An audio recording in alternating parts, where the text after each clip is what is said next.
Taong 1986. Nang lumipat ng tirahan ang pamilya ni na Isidro sa isang liblib na sityo sa Samar. 19 na taong gulang lamang ang binata at panganay siya sa 3 magkakapatid. Wala na silang nanay dahil nabawian ito ng buhay noong ipinanganak nito ang bunso nilang kapatid. Kaya naman upang matulungan ng binata ang kanyang ama sa paghahanap buhay, pansamantala na muna siyang tumigil sa pag-aaral. Hindi naman labag sa loob niya iyon dahil wala nang ibang aasahan ang kanyang mga kapatid kundi siya at ang kanyang ama na lamang. Isidro anak, bukas may tatabasin tayong damo doon sa palayan ng amigo ko sa bukid. Sakto, may binigay na isang sabit ang ninong mo sa akin. Saad ng amang si Lando. Tumango-tango naman ang binata bilang tugon. Kinabukasan, kagaya ng napagdesisyonan, maaga pa lamang, gumayak na ang mag-ama patungo sa bukid upang magtrabaho. Habang tinatahak ang matataas na daan, hindi mapigilan ni Isidro na mapatingin sa mga kaedad niyang nakakasalubong nila na nakasuot ng uniforme. Napansin naman ito ng amang si Lando, kaya naman tinapik niya ang balikat ng anak. Pasensya ka na anak ha, wala na kasi akong ibang asahan kundi ikaw lang. Tsaka kailangan din ng mga kapatid mong mag-aral. Uwi ka ng ama.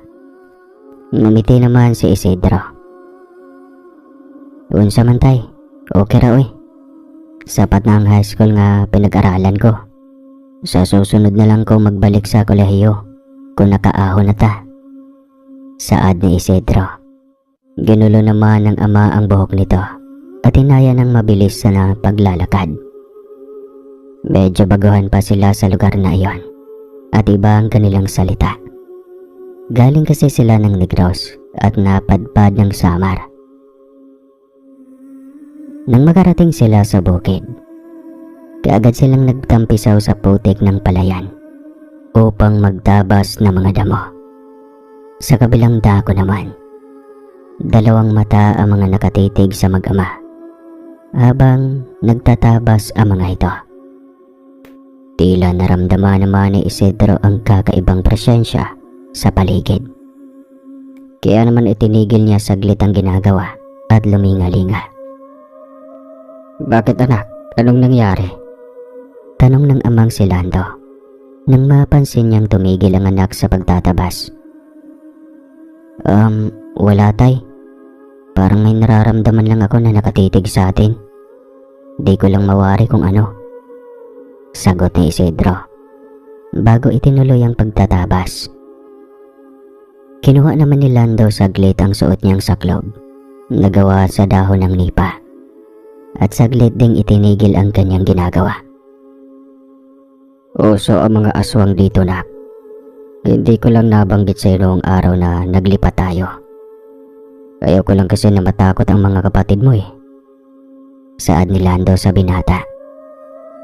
Napatigil muli sa pagtataba si Isidro at humarap sa ama nang may pagtataka. Aswang? Paano naman magkaroon nun tay? Tsaka kwento-kwento lang yan ng mga taga rito para matakot ang mga bata na lumabas sa gabi. Masyado ka namang nagpaniwala dun tay. Natatawang saad ni Lando sa ama. Yung sityo natin, dating compound ng mga aswang noon. Maliit pa lang ako noon. Pinaalis lang sila ng dating mayor dito dahil sunod-sunod yung pagkawala at pagkamatay ng mga tao sa kabilang sityo. Paliwanag ng ama sa binata. Ha? Paano napaalis yun ng mayor? Mabuti at hindi siya kinain. Natatawang sambit ni Isidro na tila hindi naniniwala sa kwento ng ama. Bumuntong hininga ang matanda. Alam mo kasi, dating magka-amigo ang pinuno ng mga aswang noon dito. at ang dating mayor sa lugar natin. Kaya siguro hindi siya sinakta ng mga aswang na yon. Pero ilang buwan ang makalipas nung umalis ang mga aswang sa sityo na to, may haka-haka na babalik daw sila para gumante. Mahabang paliwanag ni Lando. Doon lamang napansin ni Isidro na tila seryoso ang ama sa pagkukwento. Hindi kaya totoo lahat ng mga sinasabi nito? Tay, tama na nga yan. Tapusin na natin to para hindi na tayo abutin ng tanghali. Pag-iiba ni Isidro ng usapan. Kaagad namang sinuot muli ng matanda ang saklob at nagsimula ulit magtabas ng damo. Hapon na nang muling bumalik sa gitna ng palayan ang mag-ama upang tapusin ang trabaho. Mabilis lang naman nila itong natapos, ngunit magdidilim na nang makababa sila mula sa bundok. Habang naglalakad, hindi mapakali si Isidro sa kakaibang lamig ng ihip ng hangin na dumadapo sa kanilang mga balat. Napansin niya rin na tumatayo ang kanyang balahibo nang walang dahilan. Ayos ka lang ba, anak? Tanong ni Lando sa binata nang mapansin niyang hindi ito mapakali. Oo tay, nilalamig lang ako, sagot ni Isidro. Tumango-tango naman ang matanda. Mas lalo namang binilisan ng dalawa ang paglalakad hanggang sa makauwi sila ng bahay. Kinagabihan, matapos ayusin ni Isidro ang kanyang sabit, kaagad niyang isinarado ang mga bintana at pintuan ng kanilang bahay. Ngunit nang aakmang isasarado na niya ang huling bintana sa silid ng kanyang mga kapatid, natanaw ng binata ang figura ng isang dalaga sa hindi kalayuan. Nakatayo ito at tila nakatingin sa bilog na buwan. May mahaba at maitim na buhok ito na siyang sumasabay sa sayaw ng hangin. Nakasuot din ito ng mahaba at puting bestida. Isidro anak, ano bang ginagawa mo riyan? Napalingon kaagad ang binata sa ama na siyang nasa likuran lamang niya. Gising pa pala ito. Wala tay. Magsasarado na sana ako ng bintana, sagot ni Isidro sa ama. Abay, bilisan mo na. Lumalalim na ang gabi Maaga pa tayo bukas. Huwag mong kalimutan na lagyan ng asin yung bintana bago mo isarado ha.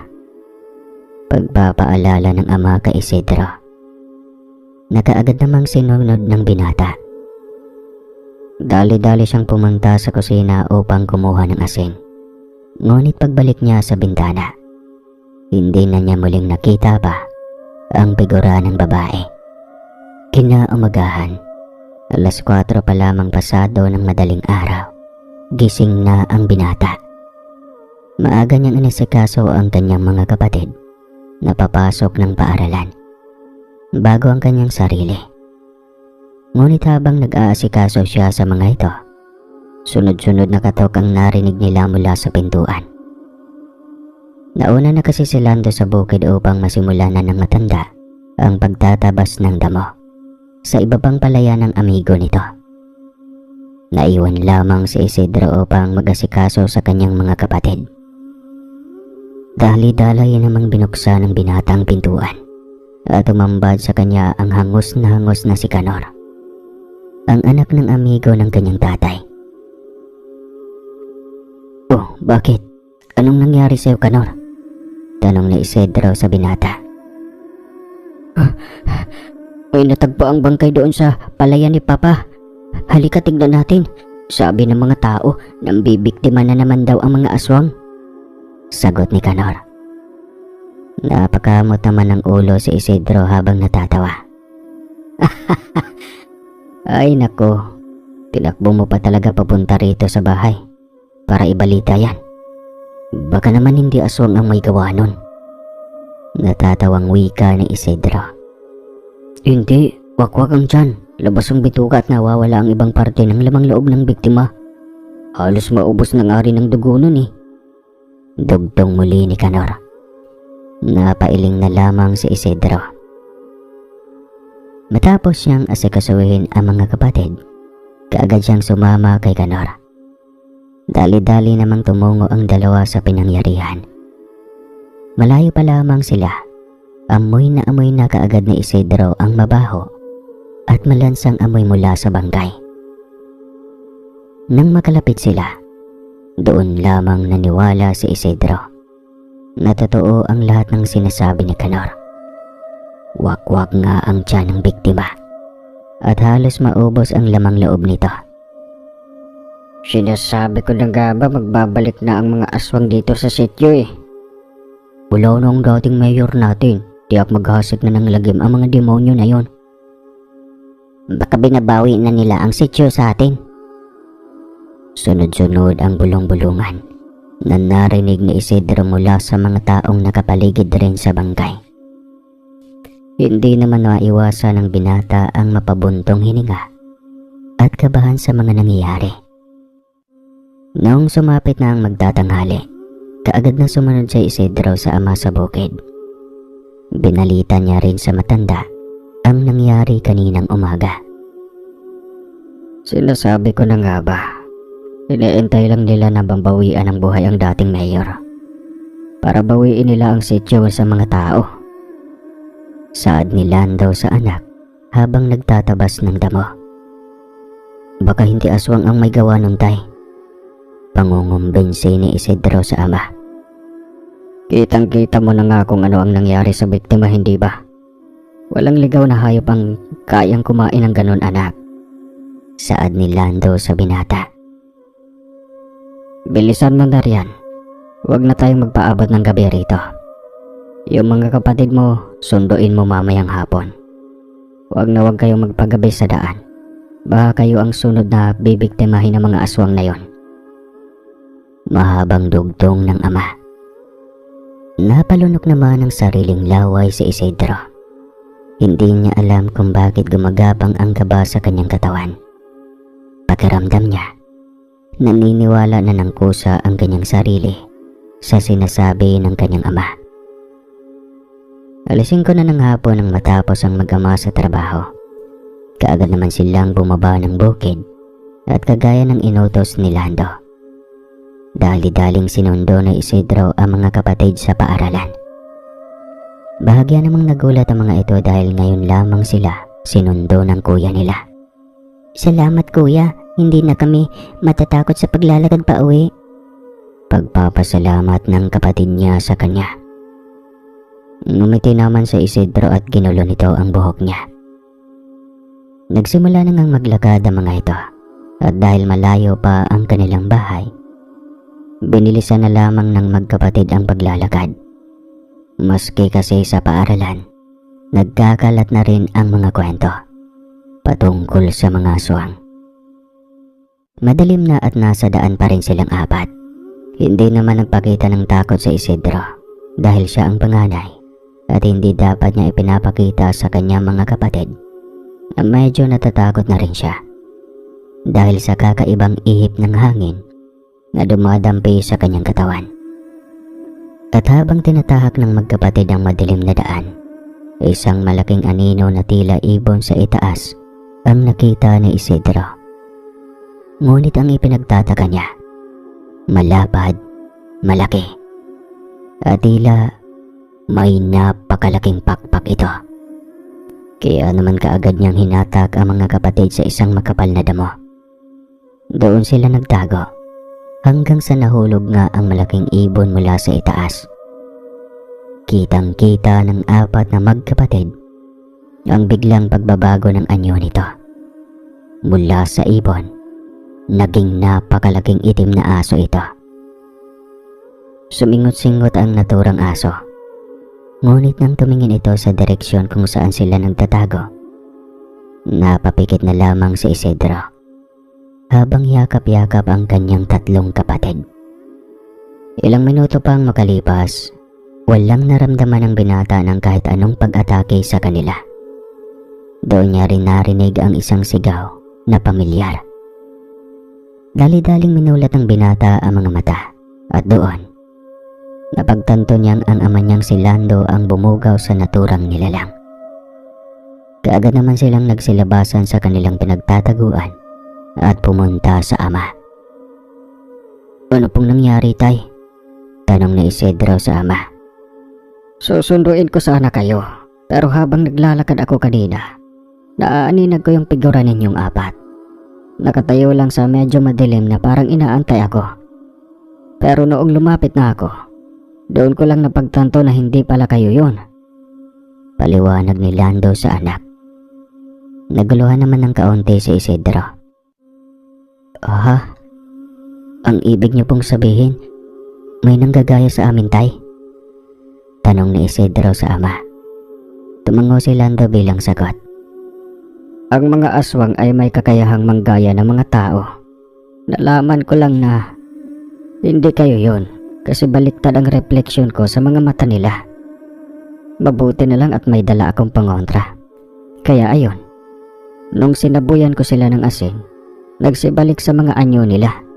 Naging malalaking mga ibon at lumipad papalayo. Doon ko lang din nakita ang malaking itim na aso na nakatingin sa makapal na damo. Nung naaninag ko ang uniforme ng kapatid mo, doon ko lang nakumpirma na nandoon kayo nagtatago.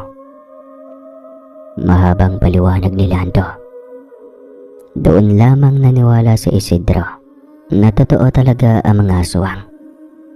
Ngunit mas lalo siyang kinabahan dahil naalala niya ang sinabi ng isa sa mga kapitbahay niya. Hindi kaya binabawi na ng mga aswang ang dating lugar na pagmamay-ari nila. Kaya sunod-sunod silang nambibiktima. Pagka-uwi ng mag-ama, kaagad namang isinarado ni Lando ang pintuan at bintana ng mga bahay. Nilagyan niya rin ng asin ang labas at loob, pati ang bubungan ng kanilang bahay. Malakas kasi ang kutob ng matanda na babalikan siya ng mga aswang. "Tay, paano po kung aatakihin tayo ng mga aswang ngayong gabi?" Nag-aalalang tanong ni Isidro sa ama. Napatingin naman si Lando sa kanyang tatlo pang mga anak na mahimbing nang natutulog. Hindi ako matutulog, anak. Kailangan ko kayong bantayan dahil tiyak na babalikan nila ako. Saad ng matanda at tumayo. Tumungo ito sa papag at kinuha ang malaking kahon na puno ng alikabok. Tinulungan naman kaagad ng binata ang ama na buhatin ito pababa ng papag. "Ano po ba yan, tay?" tanong ni Isidro. Binuksan lamang ng ama ang kahon at doon tumambad sa binata ang iba't ibang gamit ng pangontra sa mga aswang. "Paano kayo nagkaroon yan, tay?" tanong muli ng binata. Kinuha ni Lando ang buntot ng pagi at ibinigay ito sa kanya. Yan ang buntot ng pagi. Masakit yan kapag tumama sa mga aswang. Palagi mo nang dalhin yan kung saan ka man pumunta, lalo na kapag magsundo ka sa mga kapatid mo. Wika ni Lando sa anak. Napatingin naman si Isidro sa bagay na hawak niya. May matalim itong mga tinik, matibay na balat at kayumanggi ang kulay. "Paano ko ito gagamitin sa mga aswang, tay?" tanong ni Isidro.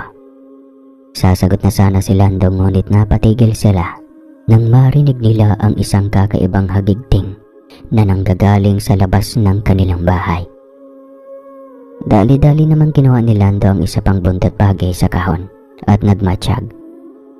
Kaagad namang umalarto si Isidro at mas piniling bantayan ang bintana sa silid ng kanyang mga kapatid. Tumigil lamang ang hagigting nang magsaboy si Lando ng asin sa pwesto kung saan niya naririnig ito. Ngunit maya-maya pa, isang kalampag ang narinig ng mag-ama sa itaas ng bubong ng kanilang bahay. Nagising din ang tatlong kapatid ni Isidro sa lakas ng pagbagsak ng kung ano sa kanilang bubong. Isidro, bantayan mo ang mga kapatid mo. Nasa labas na sila. Habili ni Lando at walang kaano-ano'y binuksan ang pintuan at lumabas. Sinubukan namang pigilan ni Isidro ang ama, ngunit huli na ang lahat. Nung sumunod siya sa labas, doon niya lamang napagtanto na dinali na ng mga aswang si Lando. Naiwan pa ang buntot pagi nito sa lupa. Sinyalis na hindi nakalaban pa ang matanda sa biglang pag-atake ng mga aswang sa kanya. Dali-dali namang kinuha ni Isidro ang buntot pagi na naiwan ng ama. Ngunit isang palihim na pag-atake ang nakapagpadapa sa kanya sa lupa. Mabilis naman siyang tumayo kaagad at iwanisiwa sa himpapawid ang hawak niyang buntot pagi. Doon lamang niya narinig ang malakas na sigaw ng nilalang habang papalayo sa kanilang bahay. Kaagad namang bumalik sa loob ng bahay si Isidro nang marinig niya ang malakas na sigaw ng kanyang mga kapatid.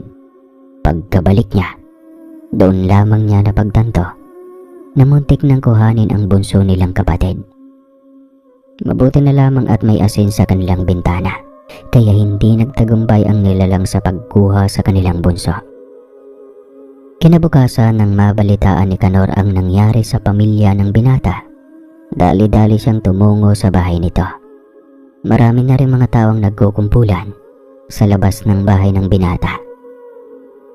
Kaya naman kaagad na nagkipagsiksikan si Kanor upang makapasok sa bahay ni Isidro. Nang maitagumpay siyang makapasok, doon niya naabutan na umiiyak ang tatlong bata habang niyayakap si Isidro. "Anong nangyari? Nasaan si Chong Lando?" tanong ni Kanor. "Kinuha siya ng mga aswang." Walang gana na sagot ni Isidro. Kitang-kita sa mga mata nito ang lungkot. "Nandito lang ako, tol. Huwag kang mag-alala. Mababawi rin natin si Chong." Pagpapagaan ni Kanor sa loob ni Isidro. Naudlot naman ang pag-uusap nila nang biglang magsalita ang matandang lalaki sa kanilang likuran. Si Tatay Lantoy. Isa itong kilala at magaling na albularyo sa kabilang baryo. Dumayo kaagad ito nang malaman niya ang nangyari sa pamilya ni Lando. "Ako si Tatay Lantoy, ang mabuting kaibigan ni Lando. Nandito ako upang tulungan kayo." Saad ng matanda. Tumingin naman si Isidro rito. Nang magsialisan ang mga tao, doon lamang nakakuha ng pagkakataon si Tatay Lantoy. Naikwento ang buong katotohanan kay Isidro. "Si Lando ay dating kaibigan ng dating mayor sa lugar ninyo. Kaibigan nila ang pinuno ng mga aswang dito noon. Ngunit dahil nangingi ng tulong noon ang mga tao sa dating mayor, napaalisin ang mga aswang sa sityo na ito. Nagkaroon ng galit ang pinuno ng mga aswang. At sa tatay mo at sa dating mayor dito, doon sila nagalit. Ngunit dahil wala na ngayon ang dating mayor sa lugar na ito, bumalik sila para hindi lang bawiin ang sityo, kundi para gumanti rin kay Lando." Mahabang paliwanag ni Tatay Lantoy sa binata. "Ngunit bakit ang itay ko ang ginagantihan nila?" Galit na tanong ni Isidro. Dahil isa siya sa nagtaboy sa mga ito doon, lumapit ang pinuno ng mga aswang kay Lando sa pag-asang tutulungan sila nito. Ngunit nagalit lamang si Lando at tinaboy ang mga ito. Hindi rin natin masisisi ang iyong ama dahil nabiktima rin ng mga aswang na yon ang kaisa-isahang kapatid niya. Sagot ni Tatay Lantoy. Sa darating na Lunes, kabilugan ng buwan, gaganapin ang piyesta ng mga aswang. Yun ang simbolo ng pagsakop nila sa mga sityo rito. Ikaw lamang ang makakapigil sa kanila. Wika ni Tatay Lantoy. Napakunot noon naman si Isidro, ngunit mas nanaig ang galit ng binata. "Saan ko sila matatagpuan?" tanong niya sa matanda. "Sa kalagitnaan ng kakahuyan, lahat ng nabiktima nila kabilang na ang iyong itay ay gagawin nilang handa sa kanilang piyesta." Sagot ni Tatay Lantoy. "Ngunit paano ko sila matutulungan? Hindi pa sapat ang lakas ko." May anak na babayang pinuno ng mga aswang, si Almira. Maganda ito at palaging nakasuot ng puting bestida. Ngunit hindi siya katulad ng kanyang mga kauri. Aswang din si Almira pero tutol sa ginagawa ng kanyang ama. Hindi rin siya kumakain at nang bibiktima ng mga inosenteng tao. Kaya ba sasabi mong hindi talaga si Almira sang-ayon sa ginagawa ng kanyang ama? Mahabang paliwanag ni Tatay Lantoy. Ibig niyo po bang sabihin, aasawahin ko ang aswang na yon? Galit na tanong ni Isidro. Parang gano'n na nga. Pero wag na wag kang mahulog sa sarili mong bitag, Isidro. Kunin mo lamang ang loob ni Almira nang hindi ka nahuhulog sa kanya. Para matagumpay mong mamanipula ang pinuno ng mga aswang. Gamitin mo ang anak niya bilang isang ganti. Patayin mo sa harap niya si Almira. Doon lamang nakumbinsi si Isidro sa sinabi ng matanda at sumang-ayon ito sa plano nito. Saan ko matatagpuan ang babaeng ito? Tanong ni Isidro. Sa ilog, doon sa kakahuyan. Palagi siyang tumatambay doon upang maligo at magmumuni-muni. Sagot ng Tatay Lantoy. Nang makaalis ang matanda sa bahay ni na Isidro, kaagad namang nilapitan ni Kanor ang kaibigan. Pagkaramdam kasi niya, parang may mali sa matandang iyon. Isidro, hindi ka ba kinukutugban kay Tatay Lantoy? Parang may mali eh. Saad ni Kanor. Hindi. Hindi na rin importante yon. Ang mahalaga sa ngayon, makaganti ako sa mga aswang na yon at mabawi ko si Itay. Sagot lamang ni Isidro sa binata. Napabuntong hininga naman si Kanor. Basta mag-ingat ka ha. Sobrang delikado ang gagawin mo. Lalo na't anak ng pinuno ng mga aswang yun. Pagpapaalala ni Kanor sa kaibigan. Kung nasa kanya ang Itay ko, sa akin naman ang anak niya. Ama sa ama, anak sa anak. Dugo sa dugo, lahi sa lahi, Kanor.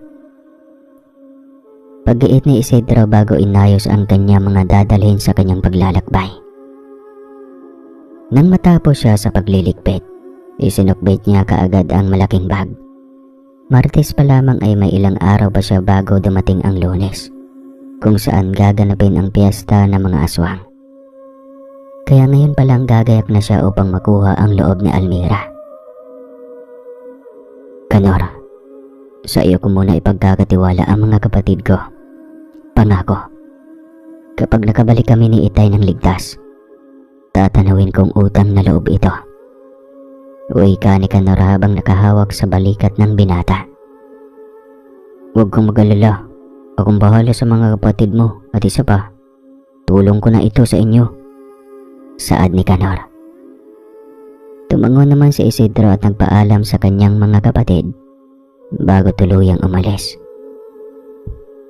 Buo na ang desisyon niya. Kailangan niyang gawin ang lahat ng ito upang mailigtas ang kanyang ama at maipaghiganti ang lahat ng nabiktima ng mga aswang. Halos 2 oras ang iginugol ni Isidro sa paghahanap ng ilog sa kakahuyan. Sa wakas, natagpuan niya rin ito. Dahil sa pagod, kaagad niyang hinubad ang kanyang saplot at nagtampisaw sa ilog upang maligo. Tila saglit niyang nakalimutan ang kanyang layunin kung bakit napunta siya roon. Pagkatapos niyang maligo, kaagad naman siyang nagpahinga. Unti-unti siyang dinalaw ng antok nang hindi niya namamalayan.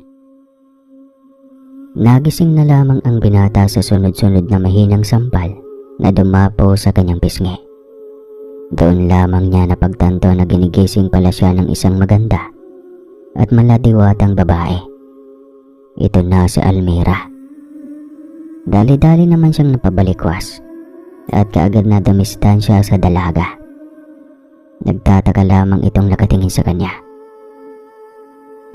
Pasyensya ka na. Nagising kita. Wika ng dalaga sa malumanay na boses. Ngunit kita pa rin sa mukha nito ang pag-aalala. Pinakalma lamang ni Isidro ang kanyang sarili upang hindi malaman ng dalagita ang kanyang pakay dito. Ayos lang.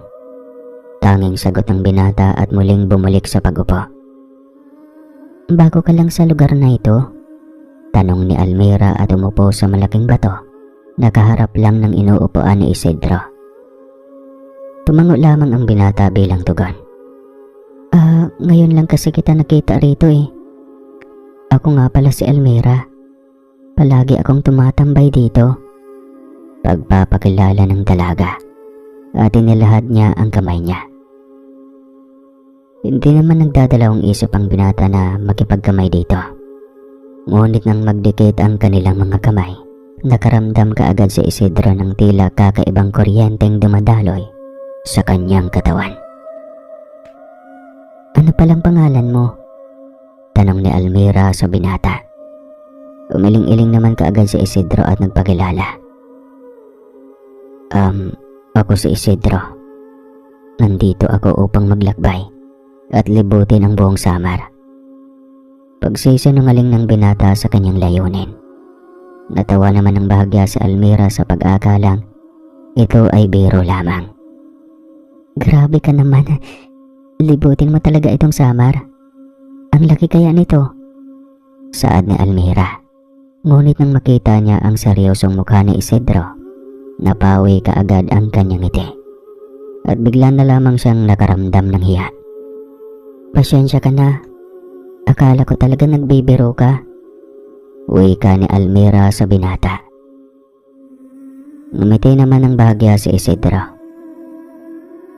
Lumipas ang 2 araw. Nagkakilala na nga ng lubusan ang dalawa. Nakagawa na rin si Isidro ng maliit na bahay sa itaas ng malaking puno na siyang itinuro ni Almira. Tinulungan din siya ng dalaga na ayusin ang kanyang pansamantalang tirahan. Ngunit sa tuwing binibigyan niya si Isidro ng tubig o pagkain, tumatanggi ang binata. Mabuti naman at natapos na natin ng pansamantala mong tirahan. Tatagal ka pa ba rito? Tanong ni Almira kay Isidro habang nakatingala sa maliit na tila bahay kubo sa itaas ng malaking puno. Hindi, may dapat kasi akong tapusin. Simpleng sagot ni Isidro. Kaagad namang inaya ng binata si Almira sa itaas upang testingin kung matibay nga ba ang bahay kubo na ginawa nila. Nagtatatalon, naghabulan, at nagkulitan sila sa loob nito. Nang makumpirma ng binata na hindi ito naguguho, doon lamang sila tumigil. Natahimik ang dalawa habang nakatingin sa mata sa isa't isa. Hindi alam ni Isidro ngunit pagramdam niya. Sobrang gaan ng loob niya tuwing kasama si Almira. Yung saya na hindi niya naramdaman sa kanyang dibdib. Ngayon lamang nagparamdam ng dumating ang dalagita sa kanyang buhay. Habang patagal ng patagal ang titigan nila, hindi na namalaya ng dalawa na unti-unting dumidikit ang kanilang mga labi. Agoy, laplapan na. Napagtanto lamang ni Isidro ito dahil tila bigla niyang narinig ang sinabi ni Tatay Lantoy sa kanya bago niya gawin ang planong ito. Huwag kang mahuhulog sa sarili mo, Bita. Doon lamang lumayo si Isidro at bahagyang tinulak si Almira. Nagulat naman ang dalaga, ngunit hindi ito nagpakita ng inis. Pasensya ka na. Nauutal na paghingi ng pasensya ni Isidro kay Almira. Lumapit naman ng bahagya ang dalaga at hinawakan ang pisngi ni Isidro. Hindi niya alam pero tila nangihina ang katawan niya kapag hinahawakan siya ni Almira. Nakakaramdam din siya ng pagsakit ng tiyan at tila may mga paru-parong nagkakagulo sa loob ng kanyang tiyan. Sa 2 araw na pagsasama natin, ngayon ko lang nararamdaman ito, Isidro. Ngayon lang ako nagmahal ng mortal na katulad mo. Wika ni Almira bago hinalikan ng binata. Kinagabihan, nagising na lamang si Isidro sa hindi malamang dahilan. Nadatnan niyang parehas na silang walang saplot ni Almira habang natatakpan ng malaking dahon ang kanilang mga katawan. Napansin niya rin na sobrang himbing ng tulog ng dalaga sa kanyang tabi. Kaya naman inilapit niya ng kaunti ang kanyang pisngi sa dalaga. Napahawak naman siya sa kanyang dibdib dahil sa kakaibang tibok ng kanyang puso. Napamahal na ba siya sa dalagang aswang? Ngunit hindi maaari dahil ang kanyang layunin ay paslangin ito sa harap ng sarili nitong ama. Isidro? Napabalik sa wisyo si Isidro nang mapansing nagising na rin ang dalaga. Umayos naman kaagad ng upo ang binata ngunit nabigla siya dahil umulo rin ang dalaga at yumakap sa kanya. Salamat sa pagpaparamdam sa akin ito. Ngayon, alam kong buhay ako. Wika ni Almira na siyang ipinagtataka ni Isidro. Anong ibig mong sabihin? Naguguluhan na tanong ni Isidro. Buong buhay ko, kinokontrol ako ng aking ama. Pinipilit niya akong gawin ang mga bagay na hindi ko kaya. Kaya siguro lumaki akong hindi alam kung ano ang totoong pagaramdam ng buhay. Dahil simula nung ipinanganak ako, kontrol na ni ama ang aking buhay. Mahabang litanya ni Almira. Nakaramdam naman ng awa sa Isidro ngunit hindi pa rin niya makakalimutan ang tunay niyang layunin sa dalaga. Pinipilit kanyang gawin ang mga bagay. Anong bagay yun? Tanong muli ni Isidro. Kumala sa pagkakayakap si Almira at humarap sa binata. Doon walang takot niyang inamin kay Isidro ang totoo niyang pagkatao. Hindi siya tanga. Sadyang malaki ang tiwala niya sa binata dahil nagpakita ito ng kabutihan sa kanya sa loob ng 2 araw nilang pagsasama. Isa akong aswang. Si ama ang pinuno ng mga aswang dito. Ngunit sa tuwing nambibiktima sila, dito lamang ako sa ilog pumupunta. Ayoko makita kung paano nila pinapaslang ang mga inosenteng tao. Naiiyak na wika ni Almira. Doon lamang naawa ng tuluyan sa Isidro. Niyakap niya ng mahigpit ang dalaga at hinalikan sa noo. Inamin niya rin ang pagmamahal niya rito at nangangako siyang protektahan niya ang dalaga kahit anong mangyari. Samantala, habang tinuturuan ni Canor na magbasa ang 3 kapatid ni Isidro, napatingin siya sa pintuan ng kanilang bahay nang may biglang kumatok dito. Dali-dali niya namang binuksan sa pag-aakalang ang kanyang ama na ito. Ngunit nang bumungad sa kanya si Isidro at Almira, nanlaki ang kanyang mga mata sa gulat. Kaagad niya namang ipinapasok ang dalawa kahit may pagtataka sa kanyang sarili. Anong nangyari? Tanong ni Canor. Tinignan lamang ni Isidro si Almira. Sinyalis na lumabas na muna siya upang makapag-usap ang dalawa. Kaagad namang sumang-ayon ng dalaga. Sinamahan din ito ng kapatid ni Isidro, kaya naman masayang lumabas ang 4. Habang naglalaro sa bakuran ng bahay ni Canor, napatingin naman si Isidro at napangiti sa napaka-inosenteng si Almira. Uy, ano ka ba? Ano bang nangyayari sa'yo? Akala ko ba? Hindi na ituloy ni Canor ang sasabihin nang magsalita si Isidro. Hindi ko na itutuloy. Napagtanto kong mahal ko na si Almira. Inamin ko rin sa kanya ang totoo kong bagay. Handa siyang tulungan ako para mailigtas ang aking itay at iba pang nabiktima ng kanyang mga kauri. Mahabang paliwanag ni Isidro. Napakamot na lamang ng ulo si Canor. Grabe naman ang nagagawa ng pagmamahal na to. Mapagkakatiwalaan ba yan, Isidro? Ha? Paninigaw raw ng binata. Oo. Sa Lunes ng gabi kami tutungo kung saan gaganapin ang piyesta ng mga aswang. Papaslangin ko ang pinuno nila. Papatayin ko sila isa-isa. Gigil na wika ni Isidro. Lumipas ang ilang araw, dumating na ang Lunes. Maagang gumayak sa Almira at Isidro. Hawak kamay silang nangako na kahit anong mangyari, tutulungan nila ang isa't isa. Muling iniwan ni Isidro ang kanyang mga kapatid sa pangangalaga ni Canor. Kaya naman laking pasasalamat niya sa binata dahil sa kabaitan nito sa pamilya nila. Hapon na nang makarating sila sa lugar kung saan gaganapin ang piyesta na yon. Mabuti na lamang at may alam si Almira na pwedeng pagtaguan ni Isidro habang nag-aantay ng tamang oras sa pag-atake. Samantalang si Almira naman ay makikipagsalamuha muna sa kanyang mga kaori upang iligtas ang ama ni Isidro na si Lando. Mahal na mahal kita, Isidro. Pangako, tutulungan kita. Wika ni Almira. Mahal na mahal din kita. Pangako, magtatagumpay tayong dalawa. Nakangiting saad ni Isidro. Tumango naman si Almira bago umalis at tumungo sa kanyang mga kapartido. Abala kasi ang mga ito sa paghahanda sa piyesta na gaganapin nila mamaya. O aking Almira, ilang araw ka ring nawala. Kamusta ang lakad ng aking anak? Pagbati ni Pugot, ang pinuno ng mga aswang, sa kanyang kaisa-isang anak. Ngumiti naman ng pilit si Almira at hindi sinagot ang ama.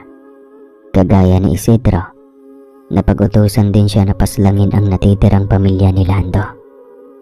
Ngunit dahil sa pag-ibig, hindi ito nagawa ni Almira dahil sa kanyang pinakamamahal na si Isidro.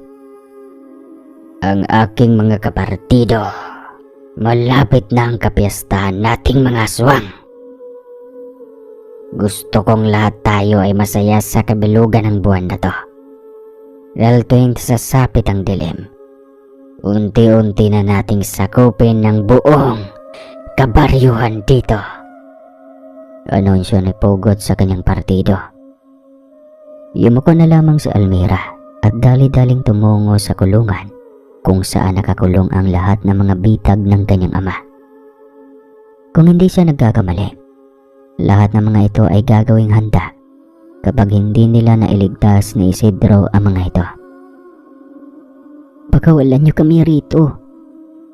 Maawa ka sa amin. Wala kaming ginagawang masama sa inyo. Sunod-sunod na pagmamakaawa ang narinig ni Almira mula sa mga ito. Sa tuwing naririnig niya ang hinaing at hikbi ng mga biktima, pakaramdam niya, tinutusok ng libo-libong karayom ang kanyang dibdib.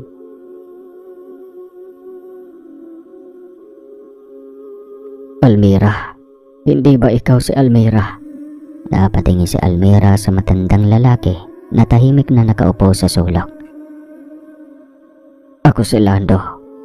Kung hindi man kami makalabas ng buhay dito, gusto ko lamang sabihin mo sa anak kong si Isidro na mahal ko silang magkakapatid.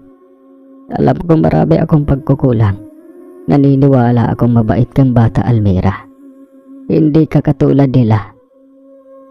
Wika ni Lando na siyang nakapagbigay ng lakas ng loob sa dalaga. Lumapit siya sa pintuan at nangako sa mga tao na ililigtas niya ito sa kamay ng kanyang ama. Nang medyo lumalim na ang gabi, oras na lamang ang inaantay at ihahain na ng mga aswang sa mahabang mesa ang mga taong nabiktima nila. Kakainin nila ito ng buhay. Nang sa ganon ay maramdaman ng mga ito ang sakit at paghihirap ng kamatayan. Bilang pinuno ng mga aswang, nagbihis ng magarang damit si Pugot. Pinagbihis niya rin ng puting bestida ang kanyang anak na si Almira. Ngunit habang nakikipagdiwang si Pugot sa mga kapartido nila, pasimple namang umalis si Almira at tumungo sa kulungan ng mga biktima. Doon, naabutan niyang nilalabas at tinatalian na ng mga alagad nila ang mga tao na handa ng gawing pulutan at pagkain ng mga aswang.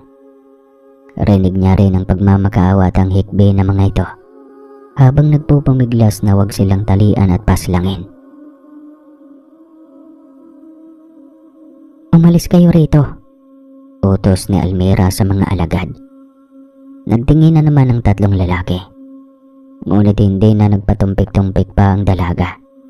Inatake niya ang tatlong lalaki gamit ang kanyang pagiging malakas na aswang. Mabilis naman niya itong napaslang at dali-dali niyang tinanggalan ng mga tali ang mga biktima. Sa kabilang banda, kumilos na rin si Isidro. Inihanda niya ang mga pangontra sa aswang na nakasabit sa kanyang bewang. Dala-dala niya rin ang 2 buntot pagi sa kanyang mga kamay. Nang makita niyang umuusok na ang malaking apoy na inihanda ng mga aswang, doon na siya lumabas sa kanyang pinagtataguan. Samantalang si Almira naman ay matagumpay niyang pinalabas ang mga biktima sa tagong lagusan na siya lamang ang nakakaalam. "Umalis na kayo. Tumakbo na kayo. Ako na ang bahala rito. Bilisan ninyo," utos ni Almira. Dali-dali namang tumakbo ang mga ito papalayo maliban kay Lando. Bakit mo ginagawa ito? Tanong ng matanda kay Almira. Ngunit bago pa man siya makasagot, nakarinig sila ng hiyawan sa labas. Dali-daling sumilip ang 2 sa labas at doon nakita nilang nakikipaglaban na sa Isidro sa mga kapartido ni Almira. Iniwan naman saglit ng dalaga si Lando at tumungo sa kanyang ama. Ngunit nang makalapit siya rito, hinawakan ng mahigpit ni Pugot ang kanyang leeg. Lapastangan ka! Kalapastanganan ka maging isang anak. Ang taksil na katulad mo ay dapat na pinapaslang. Sigaw ni Pugot. Unti-unti itong nagbago ng anyo at akmang papatayin na ang sariling anak. Nang isang malakas na buntot pagi ang tumama sa kanyang braso. Naputol ito at malakas na tumilapon si Almira sa harap ni Lando. Nang dahil sa inyo, nabatay ang pamilya ko. Sigaw ng pamilyar na boses. Doon lamang napagtanto ni Isidro na dumating si Tatay Lantoy. Tulong-tulong nilang nilabanan ang lahat ng mga nilalang hanggang sa tuluyan nilang napaslang ang halos kalahati ng tribo nito. Ang iba kasi ay nagsitakas, lalo na ang mga maliliit at kababaihan. Tanging si Pugot na lamang ang natira. Kahit hirap na itong makipaglaban, sinusubukan pa rin niyang ipagtanggol ang kanyang mga kapartido. Tumakbo naman papalapit si Isidro sa kanyang ama at kay Almira. Ngunit nang mayakap niya na ang dalaga, doon na lamang napasigaw si Almira dahil nakita niya kung paano pugutan ang ulo ni Tatay Lantoy si Pugot. Nararapat sa iyo yan! Sigaw ng matanda. Napabuntong hininga naman sa Isidro at niyakap si Almira na umiiyak. Naglulupas sa ito na parang batang hindi binigyan ng 5. Kahit ganoon ang kanyang ama, hindi pa rin niya mapigilang maghinagpis nang paslangin ito sa kanyang harapan. Lumapit naman si Tatay Lantoy kay Isidro. Tumayo kaagad ang binata at akmang magpapasalamat na sa matanda nang bigla siya nitong sinuntok. Sunod-sunod na suntok at sipa ang natanggap ni Isidro rito. Tumigil lamang ang matanda nang awatin siya ni Lando. Wala kang karapatang saktan ng anak ko! Singhal ni Lando sa matanda. Siya mismo ang nahulog sa kanyang sarili mga bitag. Hindi ako makakapayag na may isang aswang na matitira sa mundong ito na makikihalubilo sa atin. Dapat lahat sila sama-sama sa impyerno. Sigaw ni Tatay Lantoy at masamang tumingin kay Almira. Napaatras naman ang dalaga nang mapagtanto niyang siya ang susunod na papaslangin ni Tatay Lantoy. Ngunit mabilis namang umalerto sa Isidro at kinuha ang kanyang itak at malakas itong isinaksak sa dibdib ng matanda. Niyakap naman kaagad ni Isidro si Almira at doon unti-unti na nilang nakamit ang kalayaan at kapayapaan. Anak, bakit mo nagawa yon? Tay, kapag hindi ko gagawin yon, malamang baka pati ako at ikaw ay papatayin niya. Wala na siya sa tamang pag-iisip. Inalalaya naman ni Lando at Almira sa Isidro sa paglalakad habang papalayo sila sa pangyayari. Unti-unti namang sinunog ng lumalaking apoy ang mga bangkay na kanilang iniwan. Hanggang sa umalis sila sa lugar na iyon. Naghanap sila ng panibagong tirahan at nagkatuluyan sila ni Almira at Isidro. Ang pag-ibig ay tila isang makapangyarihang bagay na ibinigay ng may kapal sa bawat tao. Minsan, ito ay nagbibigay ng leksyon. Ngunit minsan naman, ito ay nagiging rason upang maging mabuti kang tao. O di kaya ay nakapagligtas ng iyong buhay sa kasamaan. Wakas ng kwento hanggang sa muli.